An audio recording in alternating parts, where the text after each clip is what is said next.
Okay. But Jensen Nicholson என்ன பண்ணுறாங்கன்னா, இவங்கள்ட்ட பெயிண்ட் வாங்குறவங்களுக்கு வந்து இவங்களே அவங்கவுங்க ஏரியாவில் இவங்களோட ஆத்தரைஸ்டு பெயிண்டரை வந்து சஜஸ்ட் பண்ணுறாங்க. வேணும்னா அவங்களும் யூஸ் பண்ணிக்கலாம், அதர்வைஸ் நீங்கள் உங்கள் ஓன் பெயிண்டரை கூட வச்சு யூஸ் பண்ண முடியும். பட் ஜென்சன் நிக்கோல்சன் சொல்கிறது அவங்களோட ஸ்பெஷல் எஃபெக்ட்ஸ் பண்ண தெரிஞ்ச ஸ்பெஷல் பெயிண்டர் தான் அவங்க சஜஸ்ட் பண்ணுறாங்க.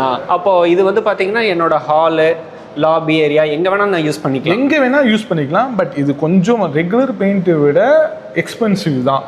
அதனால உங்களுக்கு எந்த வால் ஹைலைட்டாக தெரியணும், பார்க்குறக்கு எலகண்ட்டாக இருக்கணும், நீங்கள் நினைக்கிற மாதிரி ஒரு ஏஸ்தட்டிக் லுக் வரணும்னு நினைக்கிற வாலுக்கு இது யூஸ் பண்ணிக்கலாம். யூஸ்வலாக எல்லாருமே ஹால் பெட்ரூமில் தான் இந்த வால் ஸ்டிக்கர்ஸ் எல்லாம் பண்ணுவாங்க. பட் இது கொஞ்சம் ப்ரீமியமாக போகிறப்ப நீங்கள் இந்த பெயிண்ட்லேயே பண்ணிக்கலான்றீங்க. ஏன்னா வால் பேப்பர்ஸ் எல்லாம் சர்டைன் டைமுக்கு மேலே கிழிஞ்சிரும். அதை மெயின்டைன் பண்ணுறது கொஞ்சம் கஷ்டமாக இருக்கும். பட் நீங்கள் இதை வாஷ் பண்ணிக்கலாம், வாஷ் பண்ண முடியும்.